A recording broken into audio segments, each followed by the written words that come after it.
I was just wondering why I had flashbacks of Scotland and where are these midges coming from? There ain't never been midges in here before. Strange. But they are biting, so we're gonna have to move. Military surplus, more military surplus. Why? Do I take the weight? Because the weight takes me. Today I'm taking a look at what's become my favorite pack, and I'll explain why at the end of the video. This is the British Army Patrol Pack, but it's not. It is advertised as a patrol pack, but in all actuality, it was developed for admin / non-combat work. Regardless, it's still rough and ready, still made from those hard wearing materials, still military grade. And it's very much reminiscent of the British Army Bergen, although very much scaled down. You have the lid with the top pocket, you have a front pouch, you have two large side pouches. The only difference is this bottom pouch here, but we'll get on to all of that now. So we'll start where it makes sense, and that's the exterior of the pack. Obviously in black. If you're feeling fancy, you can acquire this in blue. That was developed for the Air Force. I wasn't feeling fancy. It is equipped with some solid buckles to secure the lid and some hefty zips. Now look at the size of these zips.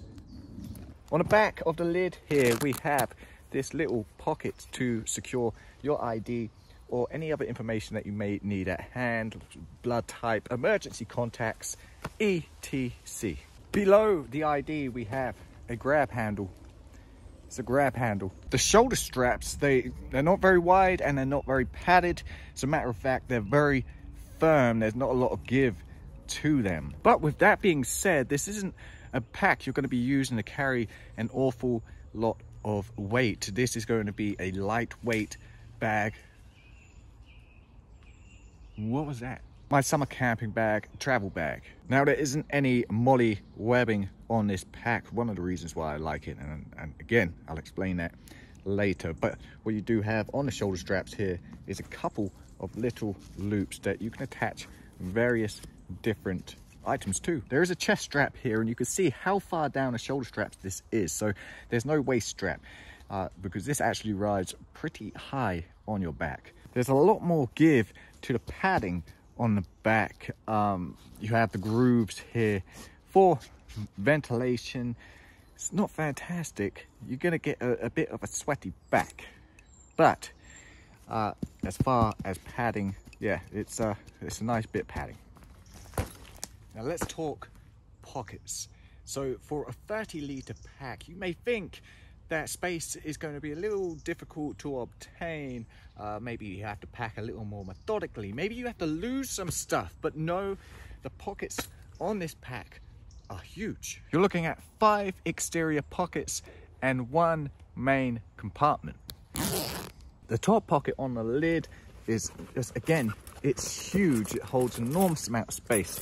And what you'll notice is that all the pockets have been lined with this plasticky material. And what that does is going to assist in the water resistance of this pack. So everything within these pockets will stay a lot drier. These side pockets, again, absolutely huge. I heard someone could fit a 1 litre water bottle in there with ease, and then some. What we have in here, just to give you an example, I've got my gas stove packed in here, and it's not the little gas stove, it's the big gas stove. So as you see, I slide that in there.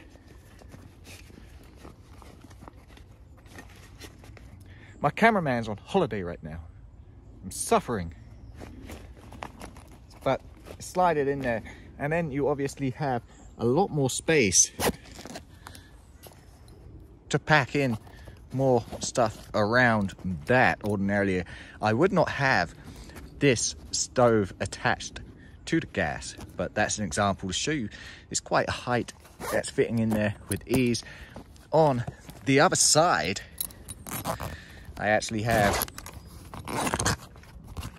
my Crusader cook set.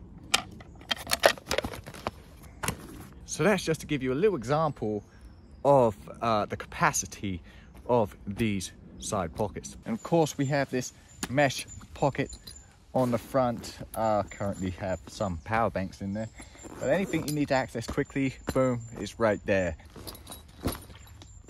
The bottom pouch. This is not only can you use this to expand the pack itself and give it a bit more depth, but it can also be used to store, well, I store my waterproofs. Again, you can see that plastic silicone material in there.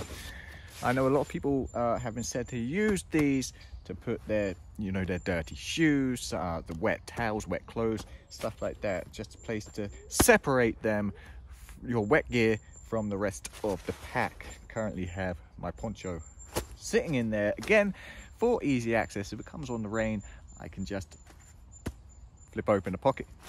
I've got my poncho.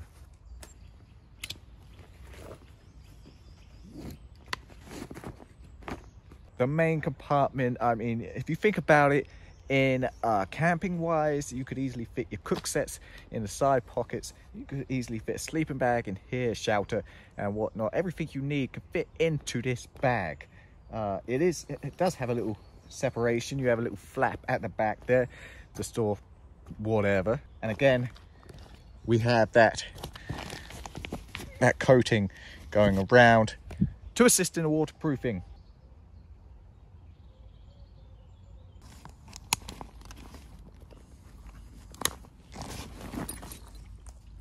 So why has this fast become my favorite pack? Because it's tough, it's rugged, it's simple, it's big enough.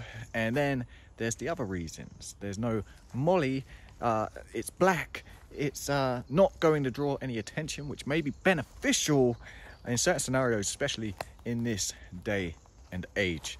That is the pack. I am tree deep and you are welcome.